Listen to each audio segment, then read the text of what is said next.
श्रावण में अगर मान लो एक दिन आपका निकल भी गया, 2 दिन आपके छूट भी गए, कोई दिक्कत की बात नहीं।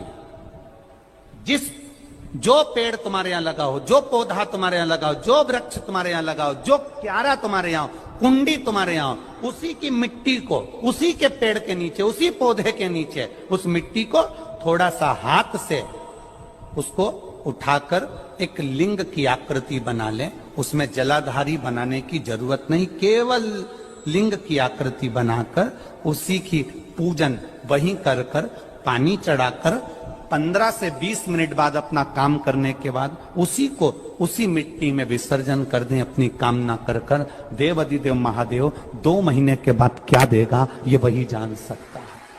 सोमवार के दिन तू मेरे मंदिर के दरवाजे पर चौखट पर बैठ जाना, और दूसरा प्रतिदिन शाम के समय पर तू बेलपत्री के पेड़ के नीचे बैठ जाना। जो तेरी बेल वृक्ष के नीचे सेवा करने आए, जो शंकर जी के मंदिर में सोमवार को जल चढ़ाने आए, उसका जो पात्र जल चढ़ाकर जब वो घर लेकर जाए, उसके पीछे पीछे, पात्र के पीछे पीछे तू जाना और उसके घर में लक्ष्मी का भंडार भरकर।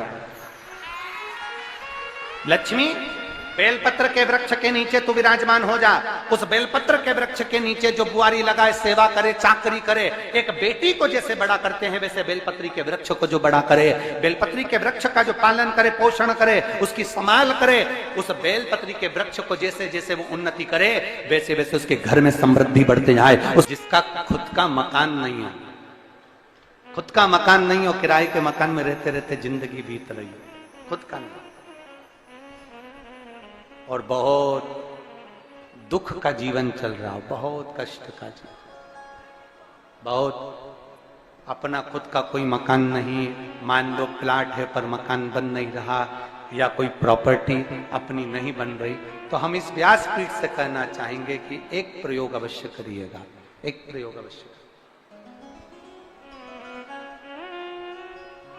अपने आसपास के 5-6 बेलपत्र के वृक्ष देख लीजिए।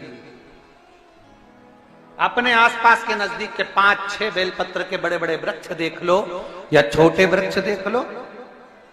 उन 5-6 वृक्ष को धीरे धीरे उनकी सेवा करना प्रारंभ करो, उन वृक्षों को बड़ा करना प्रारंभ करो, उन वृक्ष के नीचे सफाई करना प्रारंभ करो, उन वृक्ष को जल देना प्रारंभ करो, उन वृक्ष को आप खाद देना प्रारंभ करो, उन वृक्ष की सेवा संभाल करना प्रारंभ कर दो, उस वृक्ष के नीचे बुआरी काटना प्रारंभ कर दो, झाड़ू लगाना प्रारंभ कर दो, उस वृक्ष के नीचे सफाई करना प्रारंभ कर दो। उस बेलपत्री के 5-6-7 वृक्ष को आप गोद ले लो।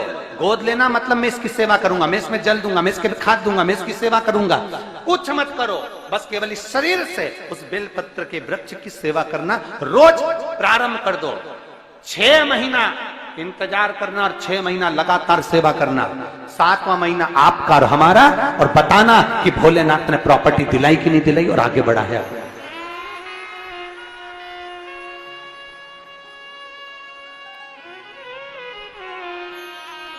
एक बेलपत्र का वृक्ष जिसके नीचे माता लक्ष्मी विराजमान होती है, एक बेलपत्र के वृक्ष के नीचे लक्ष्मी रहती है।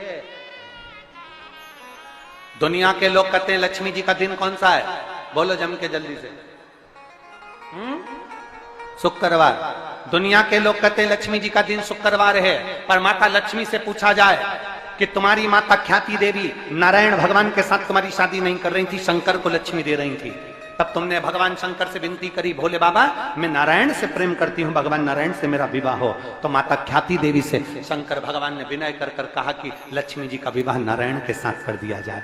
भगवान नारायण के साथ जब लक्ष्मी जी का विवाह हो गया, तब लक्ष्मी जी हाथ जोड़कर बोलती हैं, बाबा मेरा विवाह नारायण के साथ हो गया, पर मैं आपके चरणों की सेवा करना चाहती हूँ, बाबा आप कृपा करिए कि मैं क्या करूं आपके लिए। शंकर भगवान कहते हैं, लक्ष्मी बस 2 चीजें कर दे, एक सोमवार के दिन तू मेरे मंदिर के दरवाजे पर चौखट पर बैठ जाना, और दूसरा प्रतिदिन शाम के समय पर तू बेलपत्री के पेड़ के नीचे बैठ जाना। जो तेरी बेल वृक्ष के नीचे सेवा करने आए जो शंकर जी के मंदिर में सोमवार को जल चढ़ाने आए, उसका जो पात्र जल चढ़ाकर जब वो घर लेकर जाए, उसके पीछे पीछे, पात्र के पीछे पीछे तू जाना और उसके घर में लक्ष्मी का भंडार भरकर आए। लक्ष्मी बेलपत्र के वृक्ष के नीचे तू विराजमान हो जा। उस बेलपत्र के वृक्ष के नीचे जो बुआरी लगाए, सेवा करे, चाकरी करे, एक बेटी को जैसे बड़ा करते हैं वैसे बेलपत्री के वृक्ष को जो बड़ा करे, बेलपत्री के वृक्ष का जो पालन करे, पोषण करे, उसकी संभाल करे, उस बेलपत्री के वृक्ष को जैसे जैसे वो उन्नति करे, वैसे वैसे उसके घर में समृद्धि बढ़ते जाए, उसके घर में वैभव बढ़ते जाए। ये शंकर भगवान माता लक्ष्मी से करे, भगवान शिव माता लक्ष्मी से करे। तो भस्म, अगर शिव के मंदिर में भस्म मिल जाए, शंकर पर चढ़ी हुई भस्म अगर मिल जाए तो, और अगर भस्म ना मिले ना, तो शंकर के जो शंकर भगवान का जो शिवलिंग है, शिवलिंग के आसपास में जो जलाधारी है, यहां अगर भस्म ना मिले तो इस जलाधारी पर अपना हाथ स्पर्श कर कर अपने तन पर उसको लगाकर जरूर। भस्म एक शंकर पर चढ़ा हुआ जल, दूसरे नंबर पर है शंकर पर चढ़ी हुई भस्म। ये दो स्पर्श जरूर, स्पर्श। एक भस्म का एक बड़ा सुंदर चरित्र आता है। दूसरा, जिस भूमि पर बैठकर कथा सुनो, उसकी रज को अपने मस्तक पर थोड़ा सा लगाकर अवश्य जाओ, वो जीवन का एक आनंद है। और शंकर के मंदिर में जाओ तो दो चीजें अवश्य लेकर आओ। पहला, शंकर जी पे चढ़ा हुआ, जम के बोलो, जल अवश्य लेकर आओ, क्योंकि जब तुम जल लेकर आते हो, पात्र लेकर आते हो, तो मेरा महादेव लक्ष्मी जी को तुम्हारे पीछे पीछे तुम्हारे घर तक भेज देगा।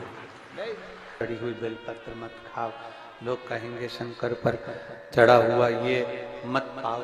हम इस व्यासपीठ से निवेदन करना चाहेंगे कि आप अगर दिल रखकर अपने बाबा से कहोगे ना, तो बाबा पर चढ़ा हुआ जो जल है ना, वो जल साधारण नहीं रहता। मेरा भोलेनाथ जब दुनिया को अमृत देता है तो तुमको भी अमृत दे देता है। दो चीजें कभी मत छोड़ो। अगर मंदिर में गए हो तो दो चीजें कभी मत छोड़ो। कथा में गए हो तो दो चीजें कभी मत छोड़ो। एक, कथा श्रवण करना, दूसरा जहां कथा बैठकर सुनते हैं वहां की रज को अपने मस्तक पर लगाना। कथा सुनने के बाद आप यहां से जाओ, भले दरी बिछी है, आसन बिछा है, कारपेट बिछा है, उस पर अपना हाथ फेर कर उस रज को अपने मस्तक पर जरूर लगाओ, क्योंकि शिव पुराण में, भागवत पुराण में